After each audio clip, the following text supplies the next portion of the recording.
Міне, бала сол мәселені біледі да, ата-анамен бірге уайымдайды. Отбасылық өмірге дағдылану ғой, тәрбиелену ғой.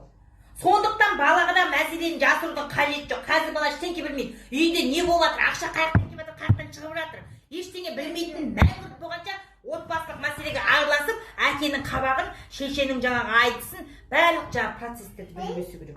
Мен жаңа білмесін, көрмесін, шақылықта өссін дегенге мүлдем келсін. Бәрін білсін. Амансыздар ма? Қалдарыңыз қалай? Не істеп жатырсыздар? Не жаңалықтарыңыз бар? Соғым сойып алдыңыздар ма? Күздік жейді. Біз жақта күздік деген бар. Біз жақта емес, бізге сол жақтан келіп жатқан шығар мына жақта. Мына жақтағы шығысың бар, батысың бар, солтүстігің бар. Сондық жейді екен ғой етті. Көл өсіріп жейді екен ғой. Мен не айтып жатырмын? Оны айтайын деп жатқан жоқ. Соны басқа нәрсе айтайын деген негізінде. Бала шағаны ауылға аттандырдым кеше. Анау бір мұғалім кісім туған күнді сен жүргізіп берші дегеннен кейін жүргізетін болып, өзімді үйден шыққым келіп өліп бара жатырмын. Не керек? Бала шағаны бір әкпеміз бар, Күзипа деген әкпемізге салып, ауылға қарай аттандырдым. Оны аттандырып жіберіп, күйеуіме айтпаппын ғой. Кешке бала шағаға да сен өзің шешесің, сен күлі болу деп әңгіме айтамын деп.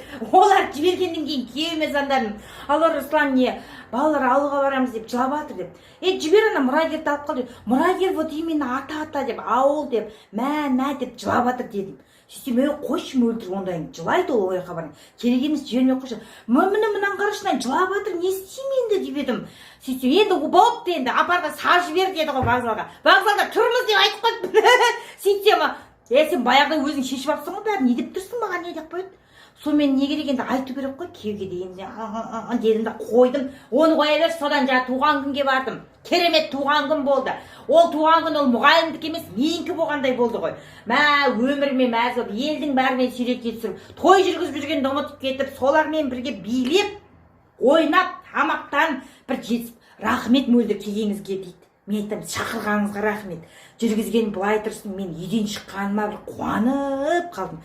Рахмет маған осындай бір қысық күн сыйлағаныңызға деп кеше. Сөйтіп қайттым.